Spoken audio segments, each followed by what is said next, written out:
What's going on, everybody? It's your boy Mike Robinson, and this is another episode of You Guessed It. Let's take a walk.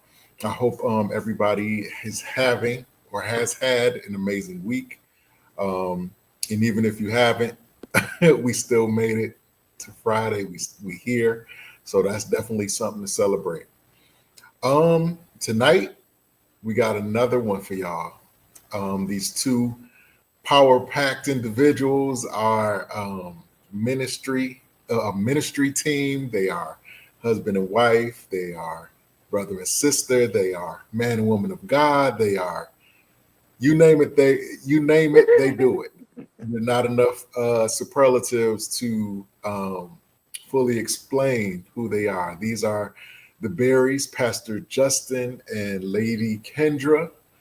Um, we're gonna sit down and we're gonna chit chat with them a little bit about marriage and ministry. You see, I got my heart hat on today because I'm all about love.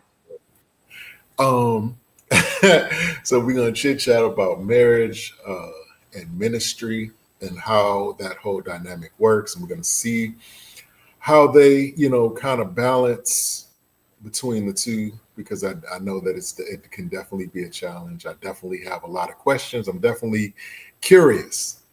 Um, but for those of you who may not be familiar with the Berries, I'm going to give them a moment to kind of reintroduce themselves and just give a little background to who they are and some of the things that they have going on. So, with that being said, Berries, you got the floor.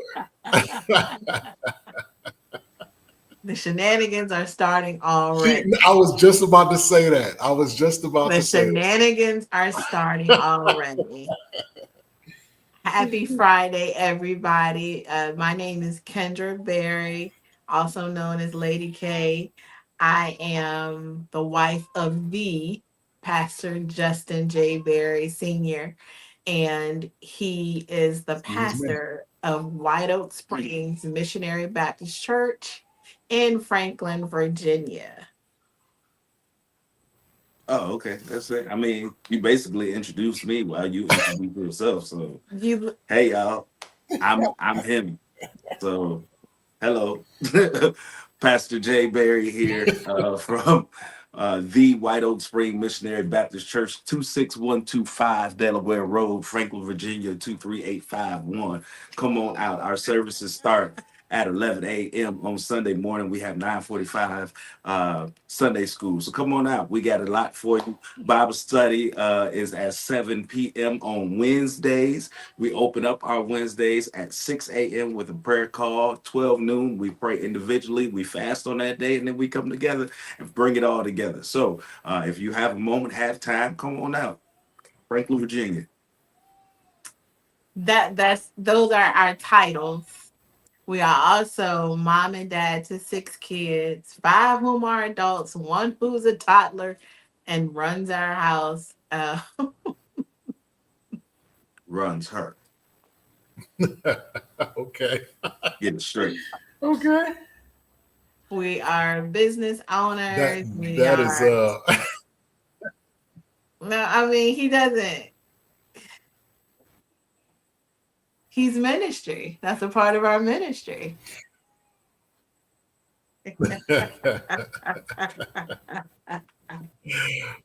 Where we are husband, wife, friends, son, daughter. We wear all types of hats, and so sometimes it's kind of hard to describe us because it's a dissertation. All over the place. That's a good thing though. I mean, if you didn't have anything going on, then where would you be? I mean, you That's a gotta. good point. Very true. That's a good point. But okay, let's start from the beginning. Uh, how did you two? How did you two meet Oof. each other? He's shaking his head. Um, Because we yeah. have two, we have two different stories. It's Okay. not. It's not really two different stories. There's two different perspectives on one specific moment in it. That's all it is. Understood. Everything else is the Understood. same, but it's just one Understood. specific moment that people just like to, embellish, for lack of a better word. Okay. Okay. So the gist of it is we had a mutual friend that worked with Justin. And one day I went to see her. He was working as a sales rep at Intellos over in Suffolk. And Okay. I went to see her and I ended up meeting him. My version is that she was helping me and he came over. My husband is literally a comedian. So he came over laughing, joking, She asked for his help. He did help us. He was a wonderful sales rep. And then, he just started stalking me and watching me all around the store. Okay. And then, as I'm leaving, minding my own business, Okay. got my phone and everything. I get a text from this unknown number.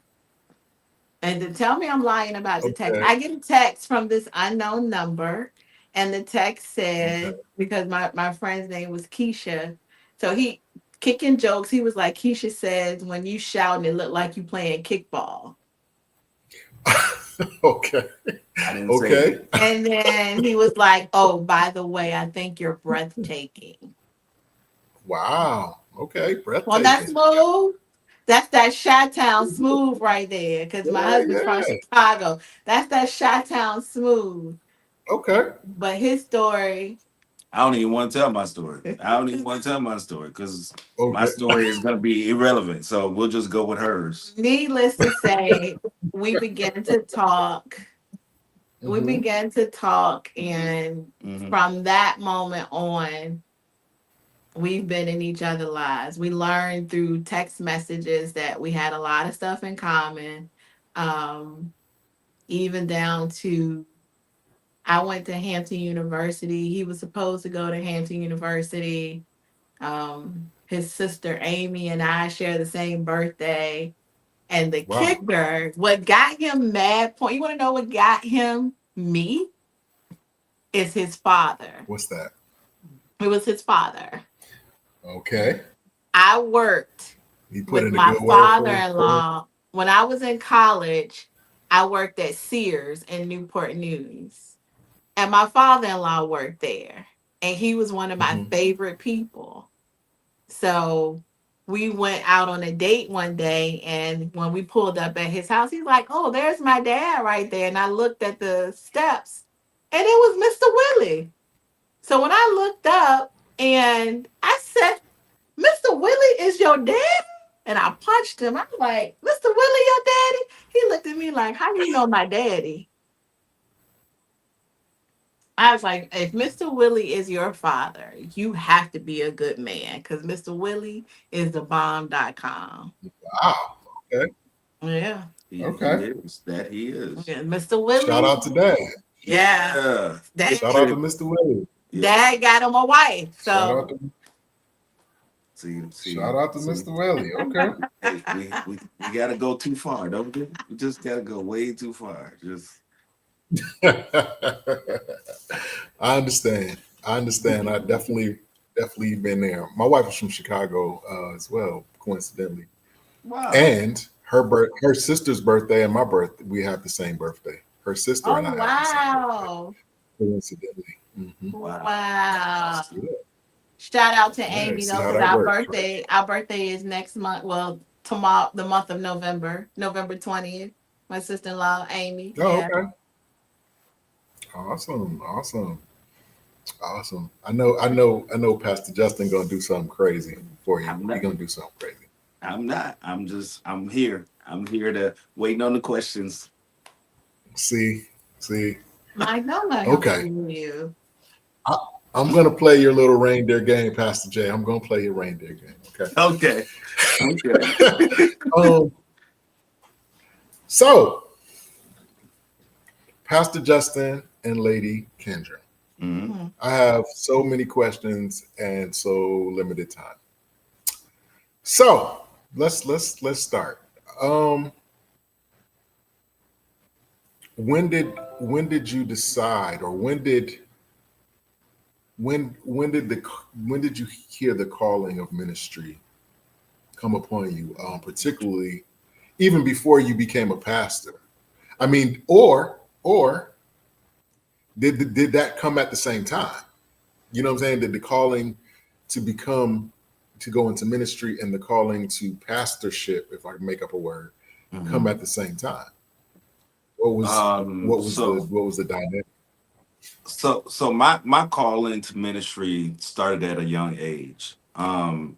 Mr. Woolley is also Reverend Woolley Berry, and I just grew up around this great, wonderful cast of preachers from New Zion Missionary Baptist Church on Salter Avenue, right out of Rockford, Illinois. And I, as a young guy, labeled my pastor as my best friend. And so I would always be around him and my dad. And I always knew I wanted to be a preacher. From just from the outlook of it. But there was a moment, as my mom tells me, when I was about 3 years old, that I just started preaching in the back seat of a car. And she kept trying to get me to be quiet, and I couldn't. I just kept going. And it's been evident all the way through my life. So ministry and the word of God has always been there. We always have those defining moments. When I was 16, I asked my dad, how did he know he was called? And to this day, my mom still gets a little upset with him because he said, run. Uh, so that was my official notification that it was happening. I announced my calling um, New Year's Day of 2001. Um, Well, so been preaching ever since, going ever since. The call to pastoring really came um probably came, what's this, 2025, I would say probably came around 20 years ago. Um Again, this is something for me, it's two separate things. I wanted to be a preacher. I knew I wanted to be a pastor. From the outside looking in, it just had to cultivate from the inside to match what I wanted mentally. mhm. And so all of those things started to come together. And yeah, man, I just started moving through different avenues, going through different places, and God has been faithful. Wow. Lady Kendra, I mean, that had to be. I mean, I'm sure you are aware of his calling, and I'm sure that you had witnessed him, in that mode plenty. But pastoring is a whole different animal. So, like, Yeah. what Yeah. was that? So, what was that like for you as the wife? Because sometimes he'll get a word that you don't necessarily get. You know what I Right. mean? And so now he comes to you, say, "Hey, babe, hey, God is calling me to, start this church or be a pastor, and so now we got to do X, Y, and Z and whatever." So, like, what was your mind? You know, Well, what was your mindset? well, Justin and I have been married for 13 years. Mhm. Um, so in that first conversation, he basically told me what the call was on his life. I knew Mhm. he was a reverend, and he had already expressed that he knew he had the call to pastor. He just didn't know when. So, one Right. thing I will say is in our initial contact, he was very honest about everything that he Mhm. had going on in his life and his goals for the future. I think that was a Mhm. night that we talked almost a whole night, and it was just letting each other know um, we both are ministry led. We're both servants. So when Okay. he said that to me, it didn't rock me. It didn't make me nervous. It was, I just wanted him to do what God was calling him to do, and to do it with the right heart and the right intent. And the more that we grew closer, the closer we grew to each other, I really saw the anointing on him. I saw what he had in his heart. So it was easy for me to jump on board and support what he felt God was calling him to do. Okay. So you felt like there was because he was so honest and from the forefront, it was kind of an inevitability in your mind Right. that it was going to happen at some point. So it wasn't a matter of if, it was just when.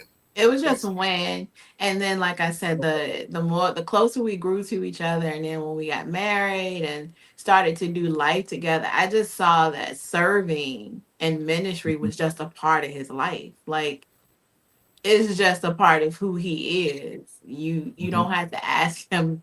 You ask him. I had to tell him, okay, pause, stop telling people you're gonna do stuff on the phone when they call you, because people will literally call him and say, hey, can you do this? He's like, yeah, I can. And then he'll walk, oh shoot, I'm supposed to do something today. And I'm like, no, you need to say, let me check my calendar. All the time. Right. I'm your calendar. Right. But his heart is always in the right place. If he can do it, he's going to do it. If he's tired, he's going to do it. I always tell people he's that pastor that will get out of the pulpit. If you tell him, Pastor Jay, something wrong with my car, he gonna switch his clothes and he gonna go fix your car after he finished preaching to make sure that you're okay. So it's just a part of who he is, and that's not something that he puts on for people. It is actually who he is as a person. It's amazing. And that was kind of a question I was going to ask kind of like later on down the road, because I was speaking about a year, maybe a year and a half ago. I was speaking to another couple but it was flipped. The wife was the pastor and the husband was the assistant pastor. And shout out to the McClendons. Caleb. Right. And one of the questions that I posed to him specifically was, is it tough? How do the people receive you guys as the couple that you are, in the sense that she's the pastor and he's the assistant? And he was telling me stories about how people would, even though she is the leadership, people would still come to him and ask him for confirmation or permission or whatever to do anything. And he's like, look, you got to talk, my wife is the one that's going to have the final word, and da-da-da-da. Right. And particularly the old, this more seasoned saints, they're more comfortable with male leadership. And so they're like, we're coming to you. And you know what I mean? But, that's what that kind of reminded me of when I was hearing you guys talk about that. So let's kind of go into that. Like, people know you guys to be well, and from what I've, from speaking with Kendra in different situations or whatever, you guys are very laid back, very jovial, very fun. Absolutely. Is that, well, especially in the beginning, is that a strength or a weakness? And the reason why I asked that is that I was speaking to a pastor last week, and she was saying how she kind of straddles the fence. She has to kind of straddle the fence between being respected, but also being approachable. So is that something that, because you don't want people to play with you, but at the same time, you want them to feel comfortable coming to you, Right. for whatever reason. Right. So do you feel like you guys has that been a challenge for the two of you? I kind of try to set the precedence early on, as you would do with any type of relationship or anything, or any business partner or something like that.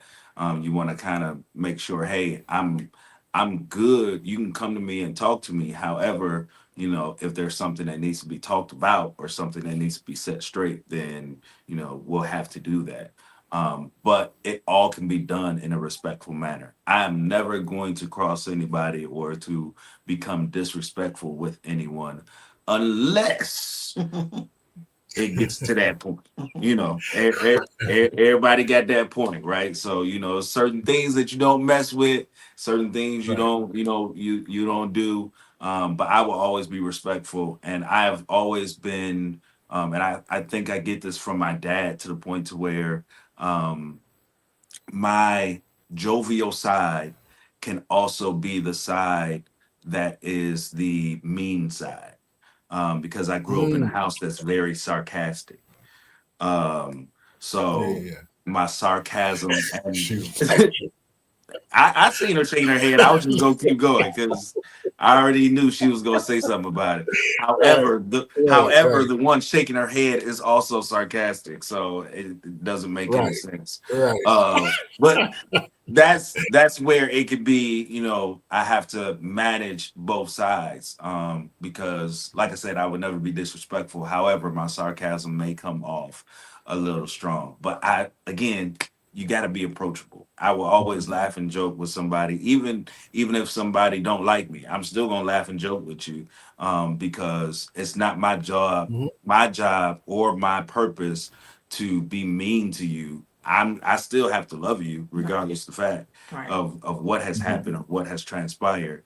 But I just want to, long as our lanes are clear. Right. Absolutely. Um, Lady Kendra, um,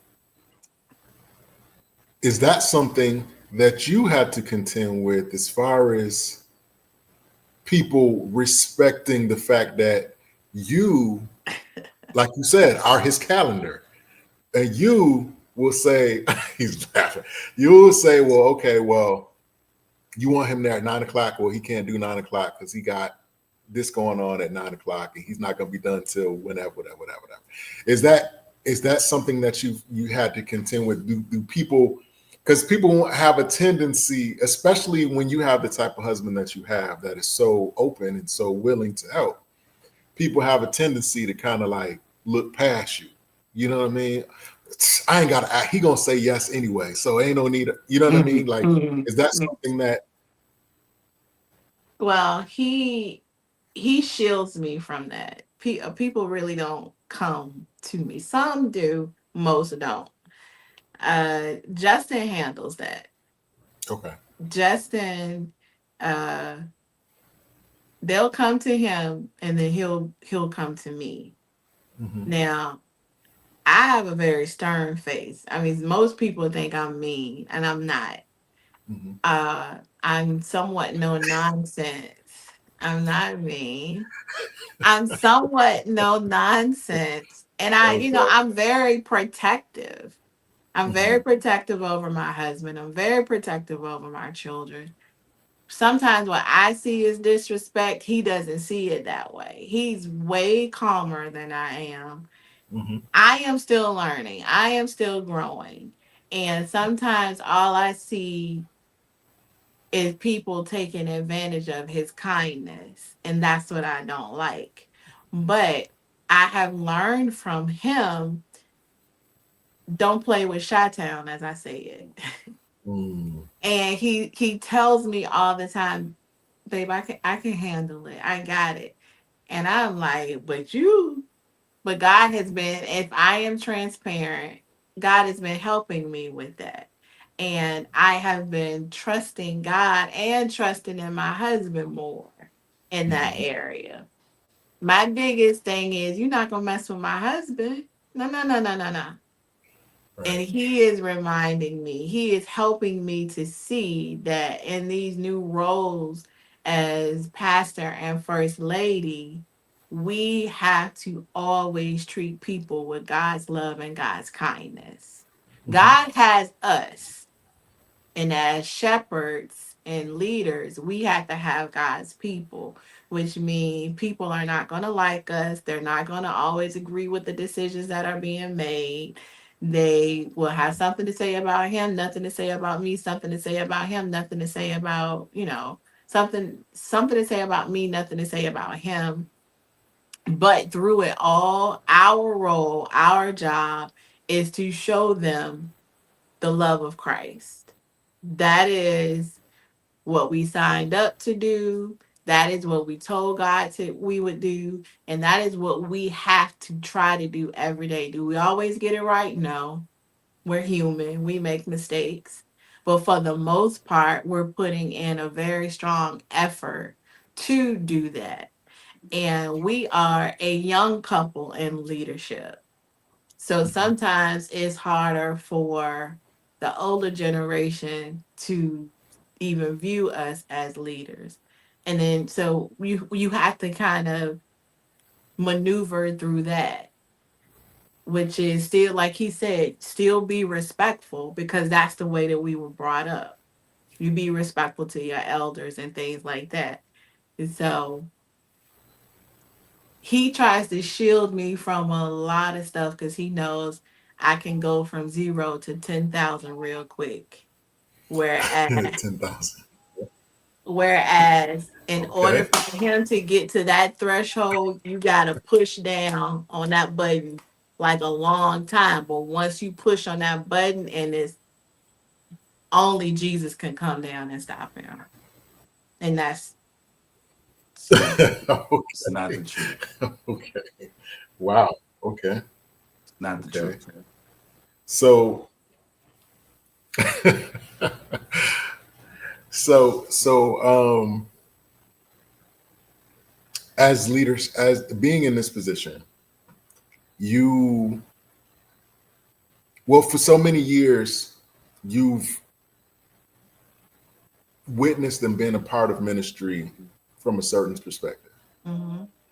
And now you're in this place where you're the proverbial head of the spear. And you see the lack up close. You see death up close. You see addiction up close. You see depression and mental health issues up close. You see all these things up close. And before you might have been an onlooker, but now you're actually the one that people are coming to, and they're saying, okay, do something. Right. Have you how do you manage between the two of you not bringing your work home with you?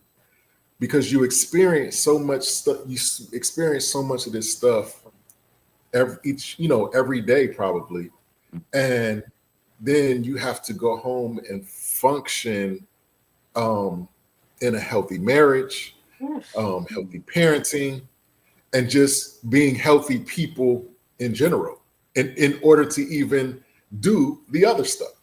Right. So, how do you feel like you guys have mastered not taking stuff home, or how do you navigate that, currently?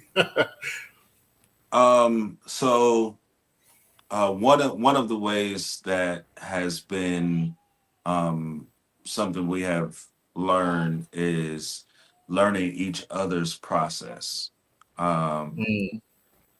My process is totally different from hers, right? So say for instance, a funeral or something happening or something's going on.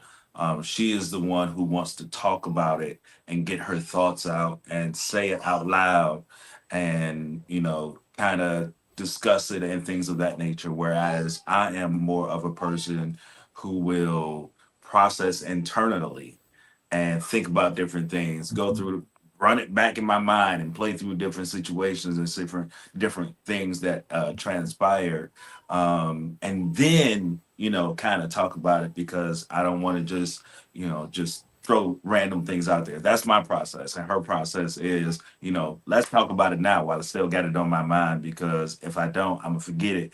And even when that happens, sometimes it'll be 3 days later. I forgot what I know. This and this happened. Did you see that? I'm like, no, I don't even remember that, because I Right, didn't already right, talk about it. I'm done. So right, you right, still want to talk about it? I don't. So right. so I think that's the issue, or not the issue. That's the thing that had to be learned, is learning each other's process and how that works.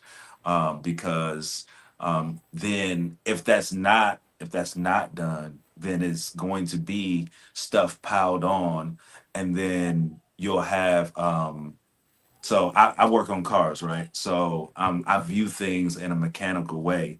And if anybody knows anything about a vehicle, you have a place to put your oil and you have a place to put your antifreeze. Right, Um, and the two work independently, but they work together. They right, never touch, but they work together. right, The antifreeze cools the car down as the oil keeps the engine lubricated.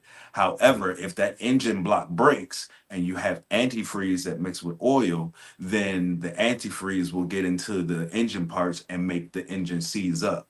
So for right. me, I don't want my antifreeze to mix with my oil, because Okay, then that's an because amazing analogy. But go That's ahead. good. right? So, because Amazing. then my engine, which is home, will start to seize up, right? Because there's so much friction, there's so much stuff happening, and there's so much stuff going on. And then you either have to replace it or you have to go and get something new, right? So that it's just too much. I would rather keep my things separately and make them work independently but together. I feel like that's a message that you've preached before, or you going to preach it. That just came up. So you got that right. Right, I'm definitely gonna use that. right. That's amazing. That is That's amazing. That is good. truly amazing. That's Do you good. feel like, and do you feel like your bond is tighter now that you've become, pastors and leadership? Do you feel like that you're even tighter than you were prior to, um, you know, walking into this call? I feel that I have gained a lot more respect for him. Hmm. He has shown me that he can really handle pressure Hmm. and still be loving and kind and diplomatic, and it just, I keep telling him, I'm so proud of you, because the reality of it is a lot of things that he goes through, he doesn't bring it home. Hmm. He doesn't share. Like, I Okay. wanted to sometimes, but as I grow, you know what I'm saying? I understand why he doesn't, because he don't need me worrying or even taking in pressure. And it has made me Okay. want to make sure that home is good for him, that home is safe for him, that home is comfortable for him, just to kind of know and understand everything that he faces. Because I mean, the way I'm looking at it, as he already faces a lot as a man, then you add a black Hmm. man on top of that, then you add a Right. husband, a father, a son, a grandfather, because we have grandchildren, so it's all of these hats that he has to wear. And then when he somewhat indirectly, or even if it's just something sometimes he just has to let out, I'm in awe that that's what's been going on in his life, because he has been handling it Hmm. so well. So for me, it's making me want to do more for him behind the scenes and of that nature. I even said to him the other day, I am sorry for bringing you some of the crazy stuff that I brought to you because you deal with so much stuff out there. And what I Mhm. brought to you really wasn't that important. What I was complaining about really wasn't that important. And so it makes me want to make a conscious effort to not do that. You know what I'm saying? Because here he is handling all of these things and he's handling it with grace and dignity and, decorum. It gave me a different perspective. And like I said, it helped me to gain more respect for him. And it made me like look at him like, oh my God, you're my husband. Like you Mhm. are really handling it. Like I'm proud to be your wife. I don't Wow. want you to have to go through those things, but the fact that you have gone through those things and you've handled it the way that you have is like it makes me want to build you up even more. It makes me want to pour into you through words and cover you even more in prayer and just do those things because you're doing so much to protect us Mhm. from things. And so that has made my bond, our bond, I believe, a little bit stronger. And I feel more connected to him and wanting to be connected to him because of that. Because it just amazes me because everybody can't handle that. Mm. Mhm.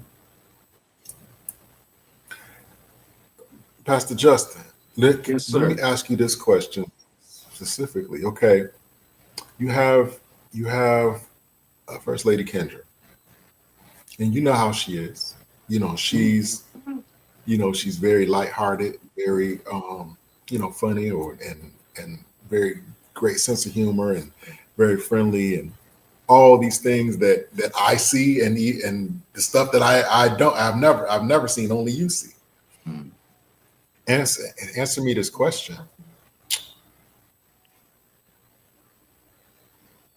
what's the advantage of having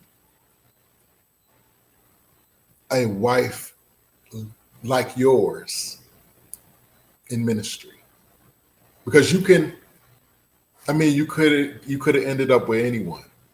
She could have ended up with anyone. So, what have you found to be the greatest advantage of having her as a Robin to your Batman in ministry? Hmm. Um,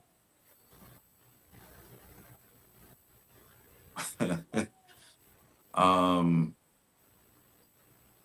someone to, um, someone who will go through it. Mhm. Because you'll have a lot of people who will go through the spiritual portion of it, because it sets a stage for themselves. Mm, Whereas you'll have other people who don't want to have the stage, they just want to take care of the stuff in the background. right. Um, but then when you have someone that's willing to walk through both, um, and willing to, try and help you cultivate, help you move forward, help you up, tell you to sit down, then that is a great and extreme help, that is needed in times like this, because you will always have those moments to where sometimes, you'll run yourself ragged, Mhm. because you'll have so many people calling on you, and, um, you may feel the responsibility, or you may feel that you need to do it, or you may have just forgot that you were supposed to do something, Mhm. and you have to go do it. And your mind, well, I'll say it for me, in my mind, I don't like canceling on people when I told them I'm gonna do something, Right. right? Right. I don't like saying I ain't gonna make it because I'm tired or whatever the case may be. I would rather get it done and be able to have that moment later on when I can, just rest. But sometimes you do have to cancel. Sometimes you do have to say no. Sometimes you do have to, just sit down somewhere, and being able to have that on both sides of the table is it's well greatly appreciated. That was nice, man. Did you just pet me?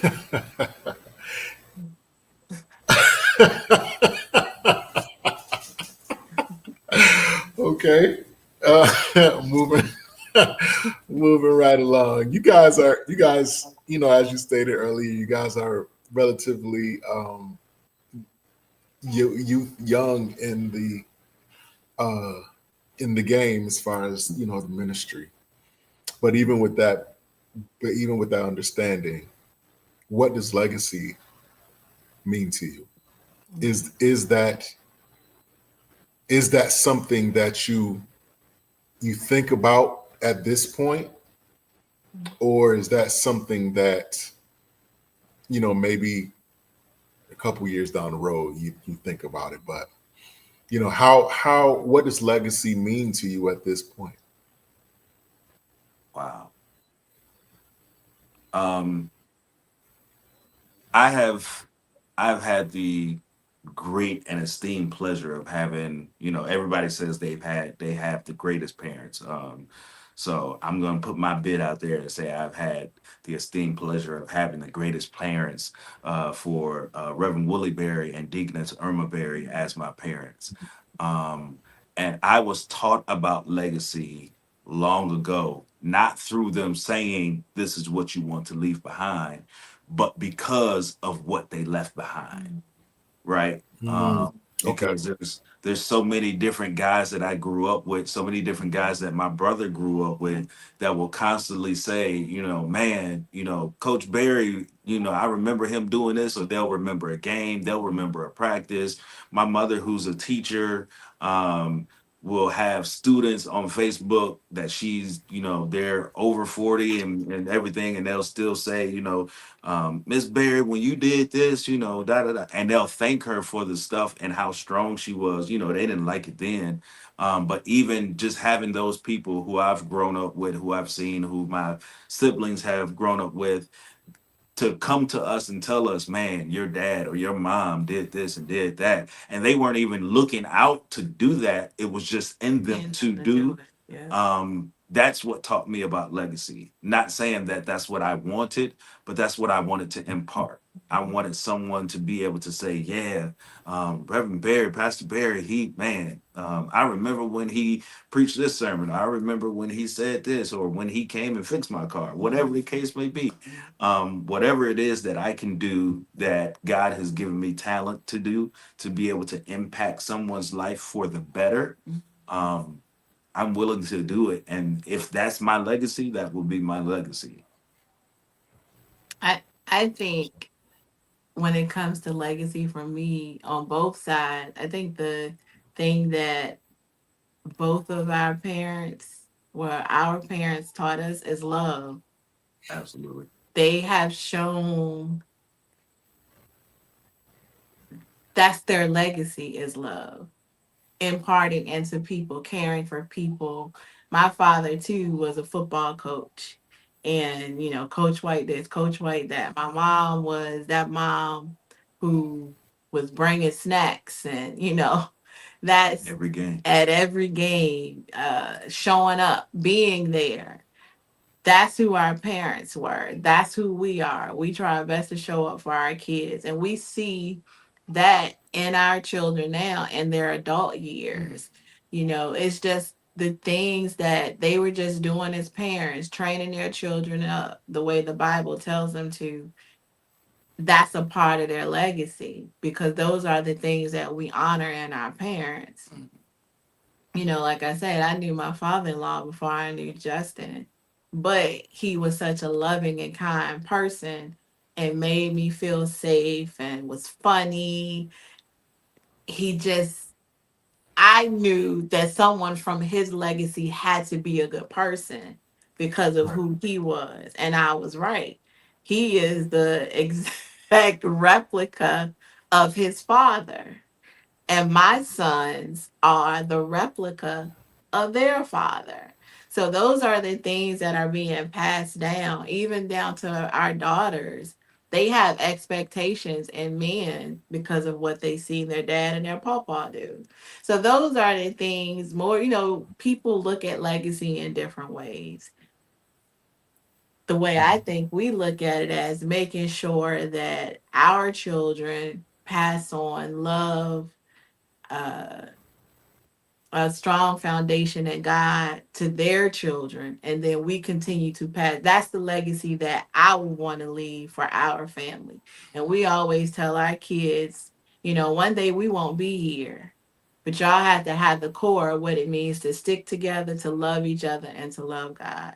So I think that's the best thing we could give them more than any amount of money, cars, clothes, or anything, because once they have that, we don't have to worry about anything else.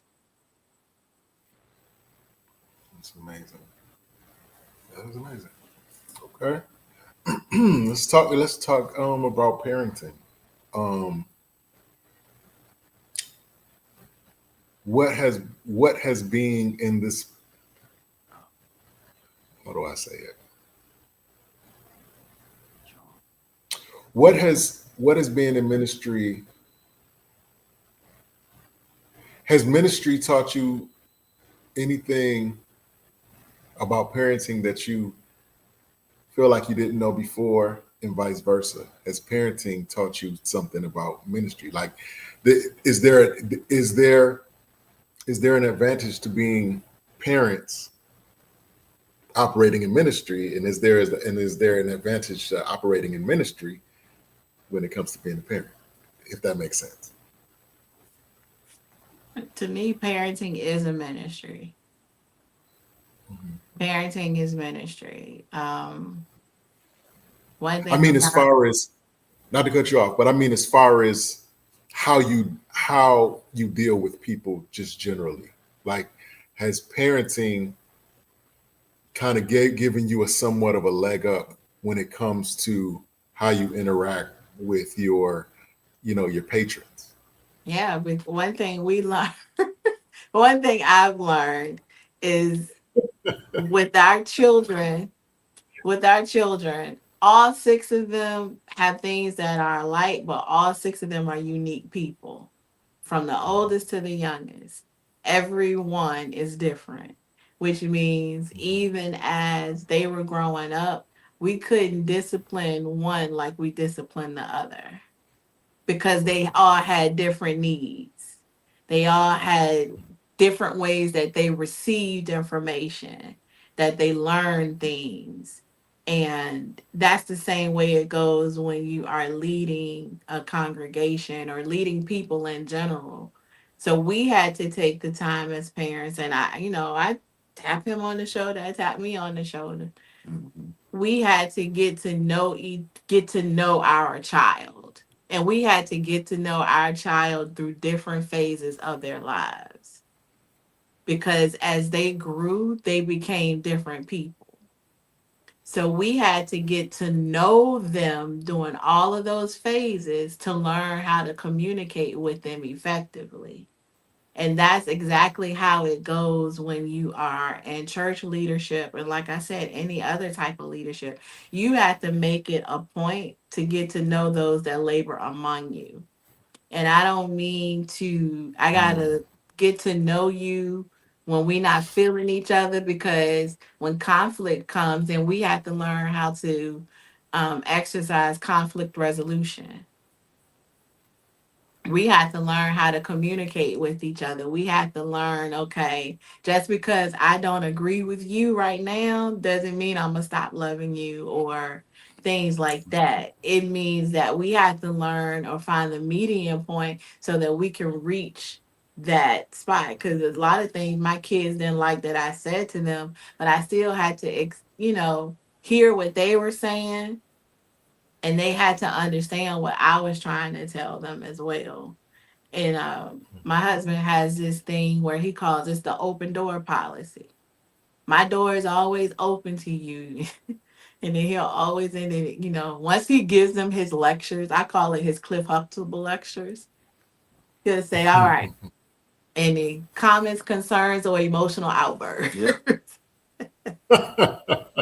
But it Okay. gives it gives them the opportunity to be them. And it's like our kids, as they went out into the world, they were comfortable and coming to us when their back was against the wall, Mhm. when they may have felt like they were about to get in trouble. They weren't scared to come and tell us stuff. Right. They might have been a little nervous, but they were never really scared. I think that and I've said this a lot of times, but I think that having equity in anything Yeah. is always important.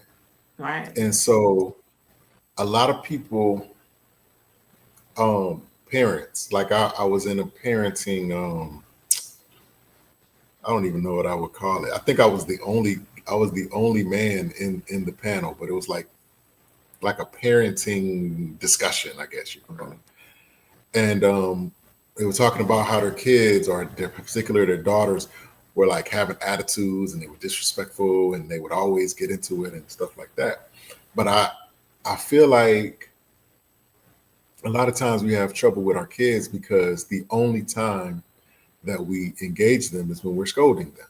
Mm, So a lot of times there's no equity being built in between time. So like, what conversations are you having when you're not at odds? Are you talking about the game? Are you talking about school? Are you talking about boys? Are you talking about TV shows or music or movies or your interests or whatever? And if the only time, so you have all this blank spot where you're not saying anything, but then when something happens, then you jump right on it and you're right. in their face and you're Right. but leading up to that, there's no equity built. So Right. now when you approach the child and you're scolding them, they don't know what to think. They don't know if you Right. hate them. You don't know but if you built that equity, even if it upsets them, they understand that the only reason you're doing or saying what you're saying is out of love or in good intent. Right. But when you don't have anything to connect it to, Right. they're guessing. Like, Right. Right. do they not like me anymore? Do they not love me Right. anymore? You know what I mean? And that's what I thought of when you were saying that. That's kind of what I was in my mind. It's like building, I think I said parental equity, like That's building That's parental good. equity with our children. So Right. to know that even when we are disciplining them or correcting them, they might be upset. They might even be a little bit angry. Mhm. But at the end of the day, something in their mind knows that mom and dad are not doing this maliciously. We're not Right. arbitrarily trying to, do something to cause you pain or hurt. Right. So that's very important. Like I said, that's what came to mind when I heard you say that. And you guys said that you are business owners, so that adds a different adds a different dynamic as well.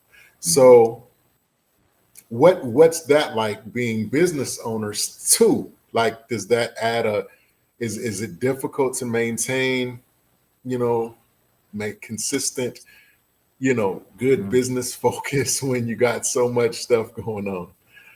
He's already saying no. No, it is a chore. It can be a chore.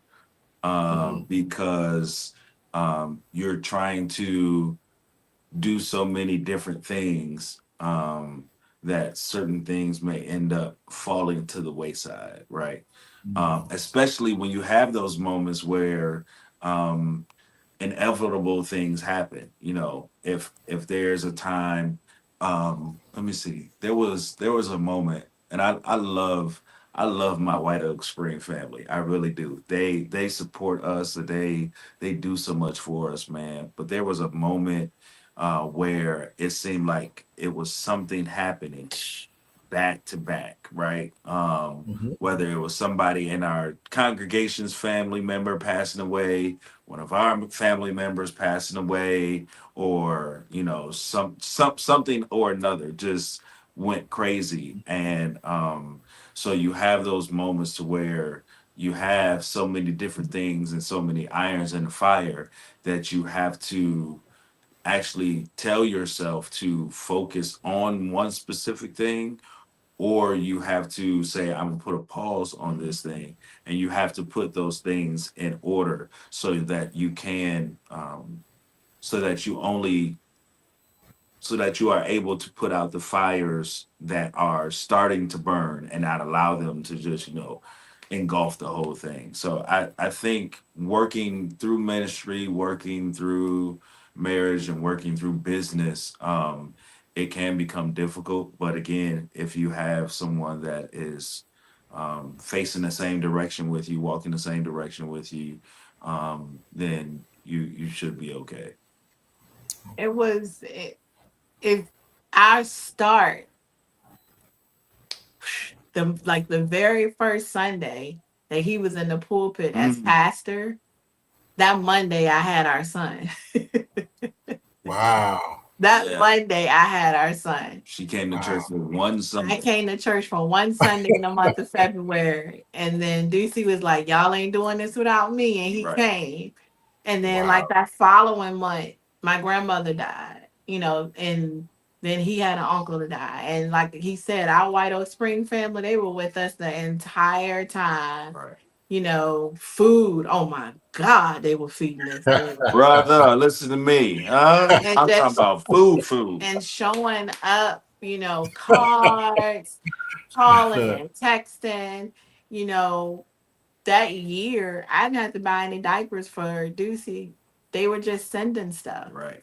And so that when you have a team and a team that works together, even though it gets hectic at times between business owner, pastor, mom, dad, grandma, son, daughter, aunt, all of those things. But when you work together collectively, it can get done.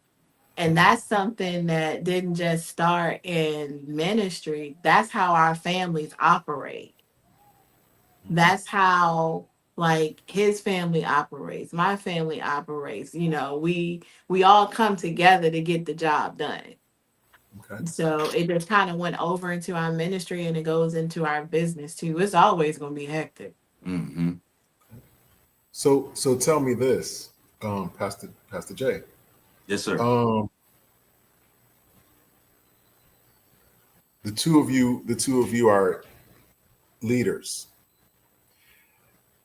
but you are the leader. You are what the kids would call the big homie. You are the Okay. big homie. Okay. Yes. So, however, you have this young lady sitting next to you who is a force in her own right. Mhm. And there are things that she may want to accomplish or she may want to go forward in.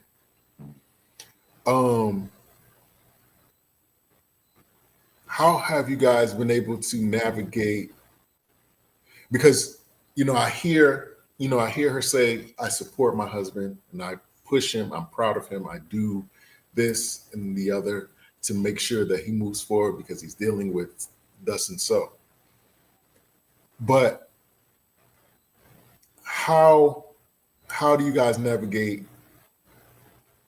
your vision for Lady Kendra, First Lady Kendra? Do you feel like you've mastered the art of walking in your calling while still allowing space to facilitate the things that she may want to do? I will say that I don't believe in that respect. I don't think that there is a possible way to fully master it, Okay. because there's so many different levels to it. Because once you start moving in one arena and it starts, you're starting to pick up steam, then all of a sudden the elevation will come or the stop will come or the, whatever God has in store and in plan. But my goal is to be the supportive, pushing, encouraging person that she needs. She makes it a point, and she says this a lot. She tells me that she's my wife, but I'm also her pastor. And so being that to her on those two different things, I had to also rebuttal back to her and tell her that don't get mad when you have to have these pastoral talks. Yeah. So when these different things come up and we're talking about it and we're moving in a different direction, then those things, again, the separation, right? But I will always be there, push, and that's where scheduling, communication comes in, to where there are times where you have to adjust, readjust, and readjust. I think that is the thing that I want to make sure that she understands and that she feels. I have two more official questions, and Let's I'm gonna go. get y'all. I'm gonna get y'all because I want to be respectful of your time. Let's go. First question is, Mm-hmm. and this question is for you, Pastor Jay. Yes, sir. And I've had several pastors on here, ministers, and I asked them this question. I'm going to ask you this question. All right, let's do it. Okay, so in the last, I would say 15, 20 years, it depends on who you're talking to, Mm-hmm. who, whatever their perspective is. Ministry has kind of evolved into this different thing. Like it's not our grandfather's ministry anymore. No, sir, it's not. You went from double-breasted suits with wingtips to ripped jeans, Jordans, and jerseys. Even the expression of the gospel or the word Mm-hmm. has changed to the point where it's more of a practical everyday, where we're using everyday things to describe spiritual principles and that type of thing. Mm-hmm. And you have people, like a Stephen Furtick or John Gray, Right. just off the top of my head, who kind of resemble what I'm talking about. Mm-hmm. And they seem to be, and it seems to be working, quote unquote. Mm-hmm. So with that being said, and you being, like I said, relatively young in the ministry, Mm-hmm. is it a challenge for you not to chase a sound? And what I mean by that is that you have what you're doing, right? Mm-hmm. And you have the people that you are ministering to and you feel God has called you to, and the people come. But then you look over here and you see this other person, Pastor Banana. Mm-hmm. Pastor Banana wear Air Force One, a brand new pair of Air Force Ones every week.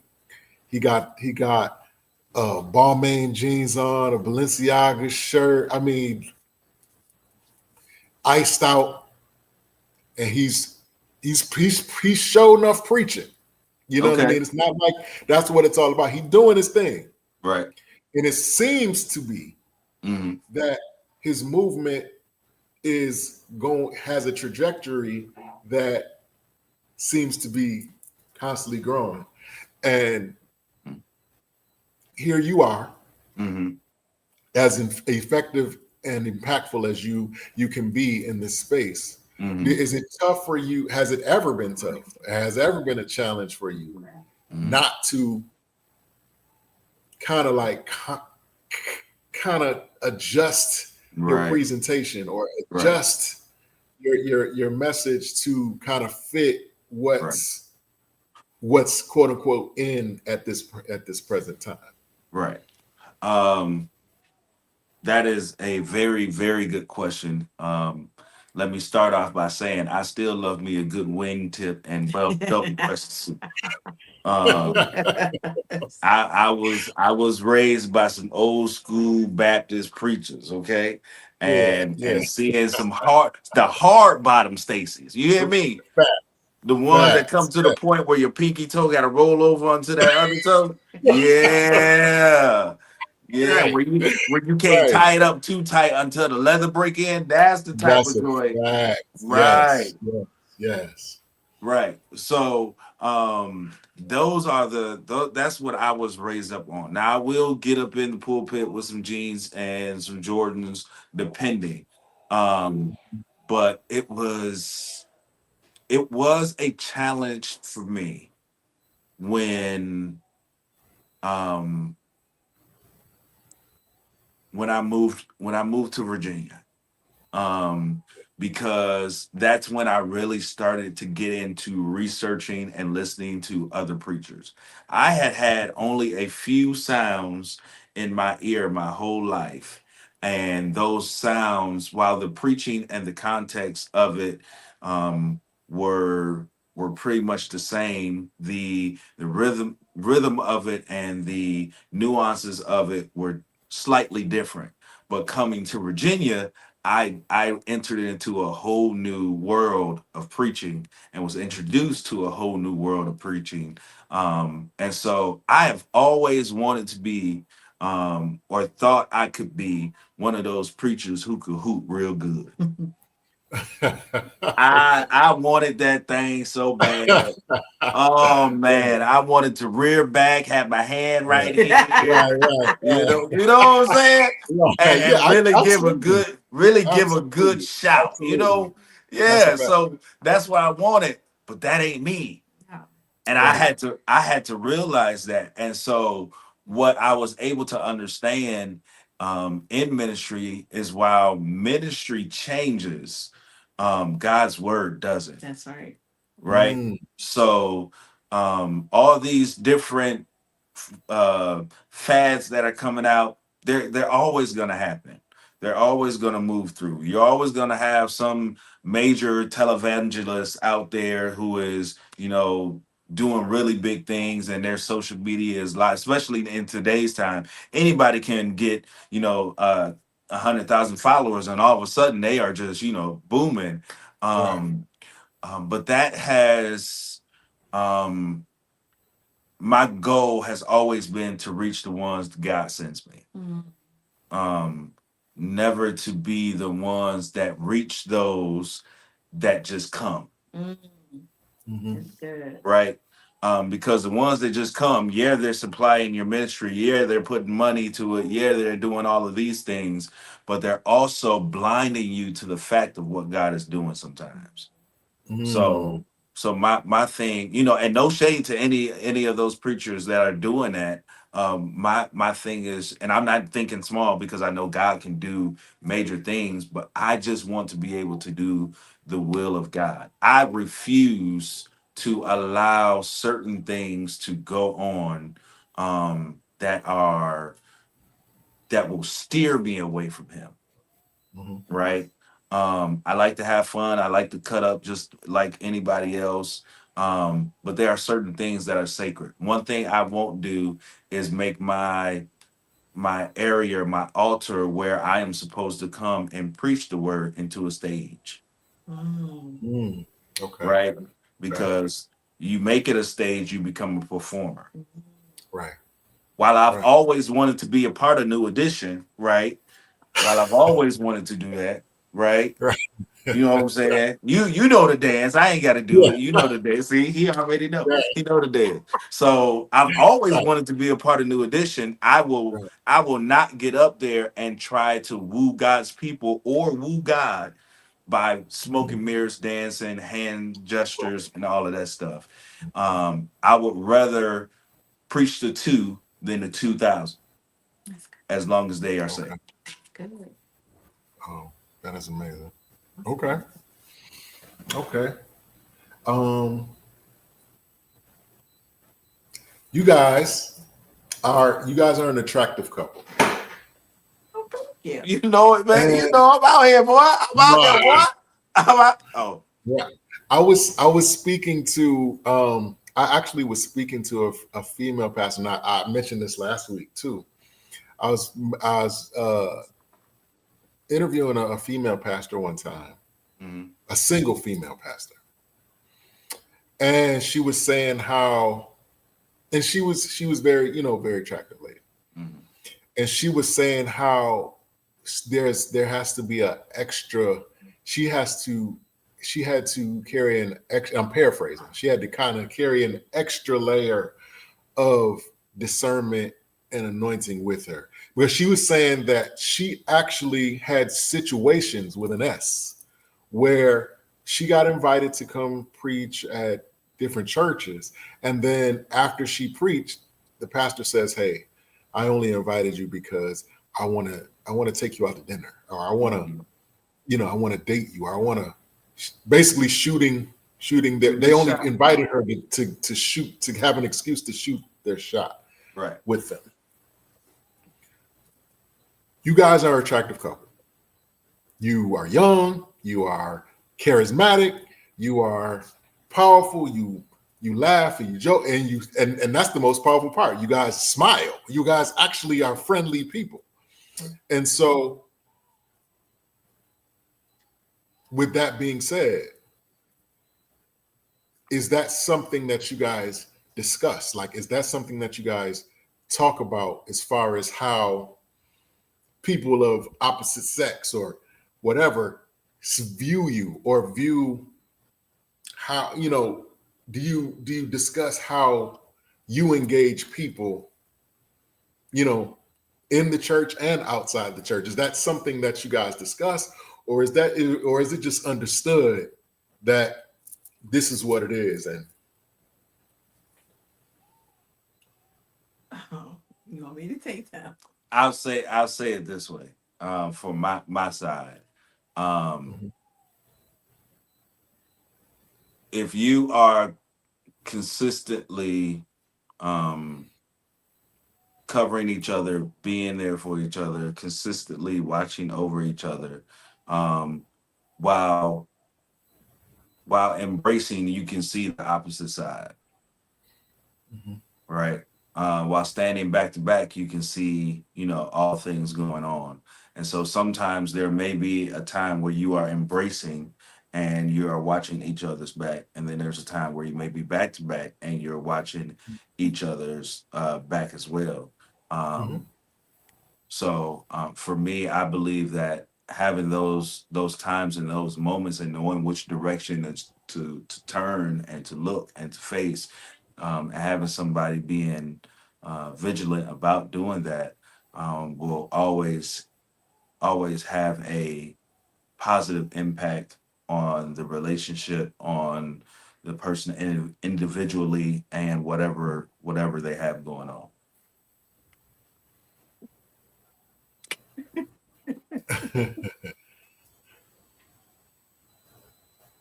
I got my eyes on people.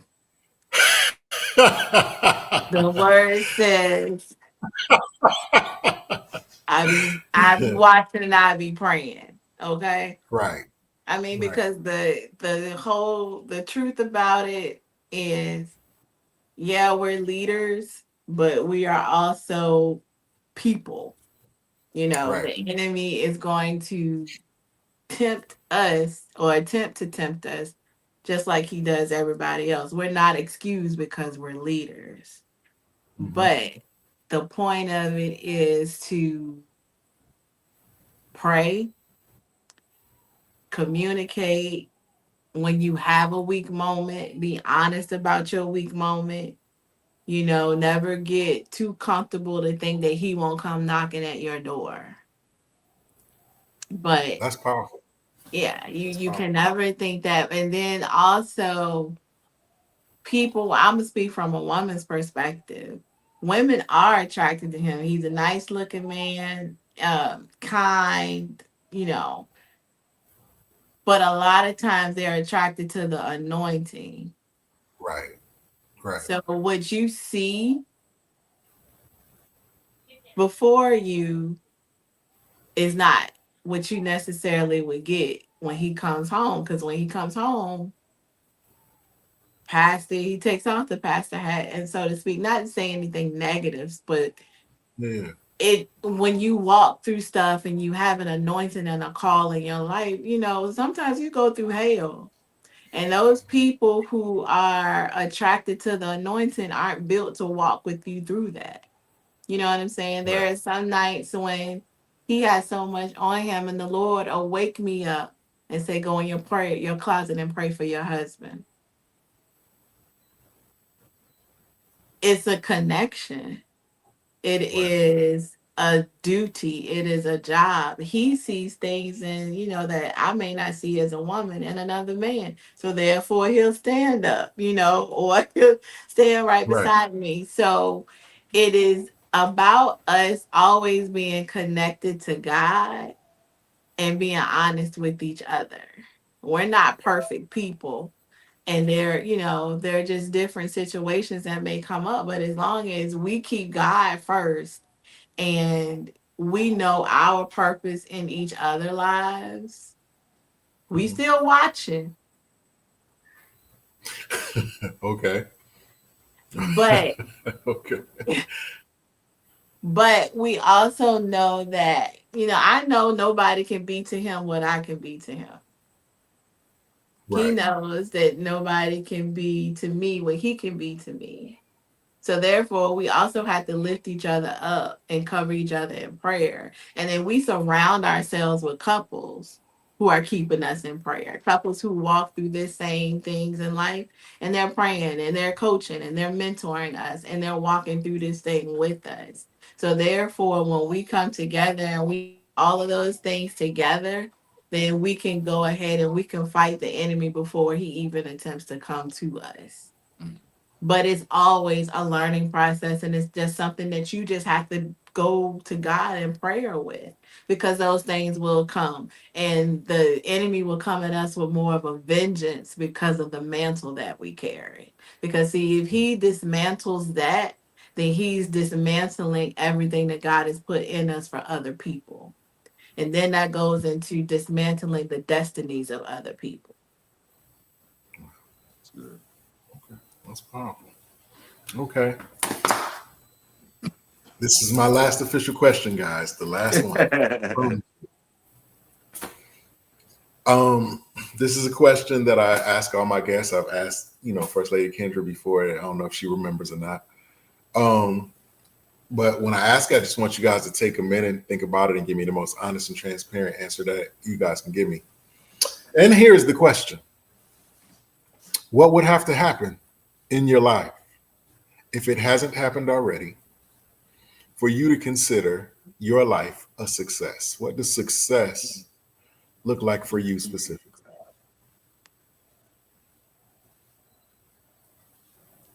Have at it. I think I've answered this question 3 times.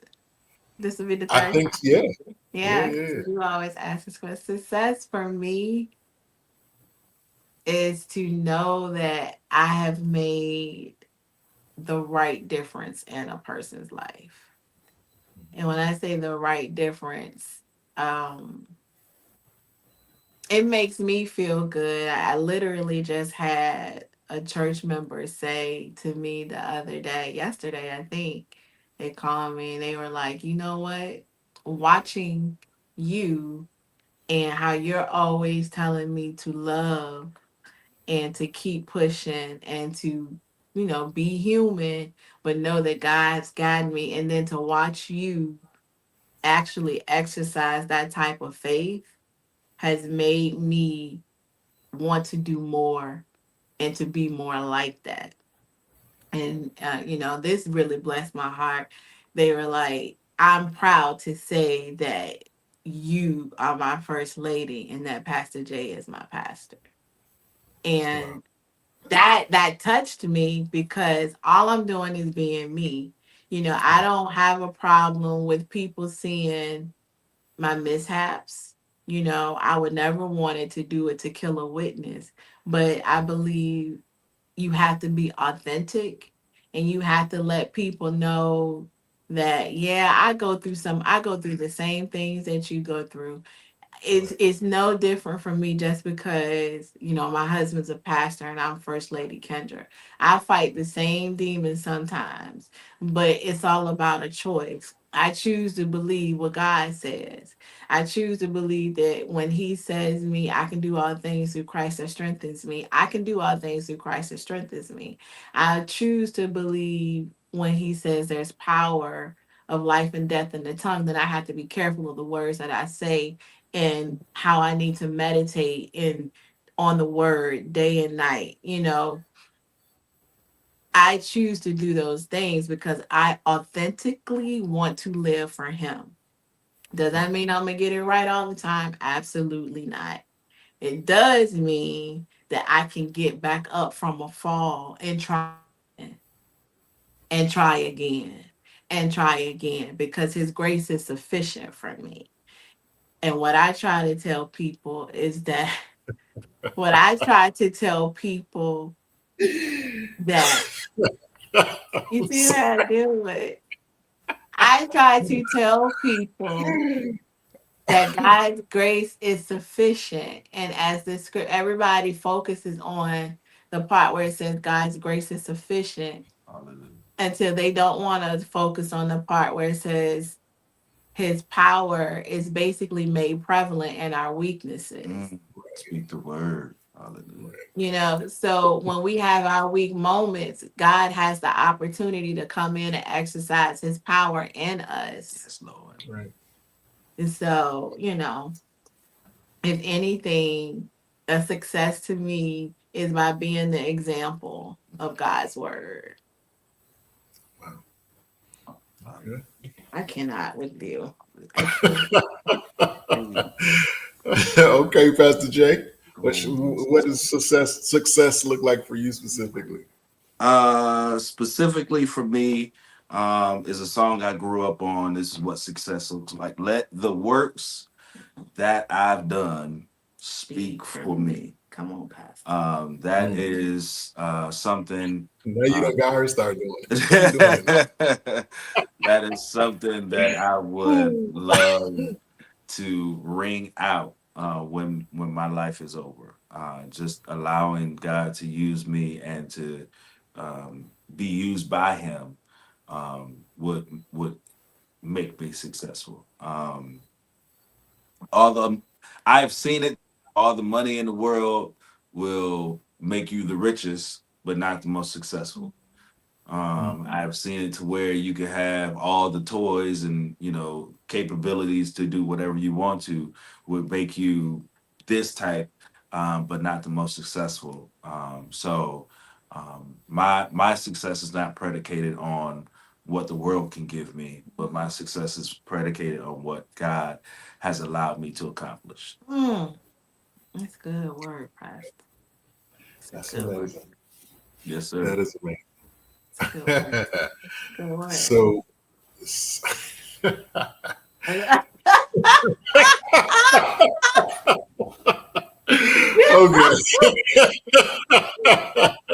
It's that anointing, excuse me. Sorry.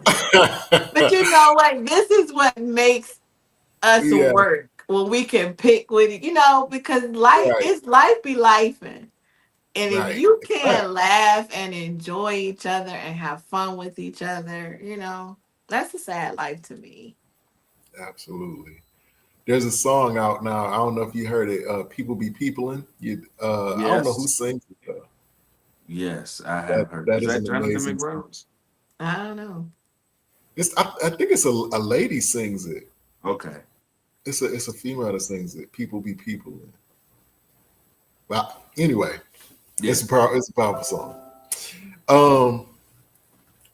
I want to thank you guys for coming on. Absolutely. giving me a good laugh first off. But truly being transparent and and just honest. And I truly respect that, and I truly respect the fact that you guys, are stepping out on faith and, building a ministry and you know, being good people. You know what I mean? When I reached out to First Lady Kendra, she was like, "Yeah, let me make sure, but I'm sure we could do it." I was like, "That is amazing. That was." Let me tell you something about that, sir. This one here talks about me, but came to me after she had already committed to it. It was like, "Are you good for that?" Wow. No, I told him about it. Look, but watch the cover up. Watch the cover I up. said that. Get your blankets ready. Get your blankets ready. Here come the cover up. No, I was like, Get your blankets ready. want to be on the podcast, but it was late at night. He had just come home from church, and I couldn't remember whether he's like, "Oh yeah." Well, he's fine. He enjoyed himself. I am. No, it was all good, but she gets on me about that. So in those things, I have to get my small wins. He does. This is a win. Oh. Okay. Okay. One win. Well, again, I thank you guys for coming on. What's next? I mean, are there any events coming up, or is there anything that you guys are gearing up for that we should know about? November 4th, Franklin, White Oak Spring Missionary Baptist Church, we will have our Harvest Fest for our children. It is the 4th. It's the 4th. What day is it? It's election day. It's the It ain't 8th. the 4th. It's the 8th. November 8th. You're right. November 8th. I'm getting my times mixed up. November 8th, White Oak Spring Missionary Baptist Church, 26125 Delaware Road in Franklin. We will have our Harvest Fest. Come on out. Enjoy some fun, some food, some games, some candy. And we will just want to celebrate all of those kids that come out. Listen, and grades are coming out. So bring your report cards. Bring your report cards. You never know what God might put in your hand. Okay. All right. That's amazing. I have a friend that goes to my church. They actually they didn't just move to Franklin, but they haven't been out there that long. And he started a ministry called he's gonna kill me. I believe it's called Repairing the Breach. It's either Okay. repairing the breach or bridging the gap. It's one of the two. Okay. He's gonna kill me. If he sees this, he's gonna kill me. Okay. He's gonna kill me. But yeah, they've been out there about a year or two, and they do a men's conference, and I guess he's getting ready to do one soon. I'm gonna hit you up. Okay. Because it's right there. It's right there in Franklin, right there. Yes, sir. But again, I thank you guys for coming on. I appreciate you. We went over a little bit of time, and I apologize for that. Okay. But I want to extend to you guys an open invitation to come back whenever there's something that you want to talk about or promote or whatever. Please, Yes, please let me know. We'll make it happen. I often do like panels and different stuff and we talk about issues of the day. We talk about ministry. We talk about dating and beauty and self-image. We talk about mental health, all these different things. So I would love to, have you guys on and, put your 2 cents in. And I think it would be really cool. Absolutely. But again, I thank you guys for coming on. And like I said, I don't want to hold you guys any longer.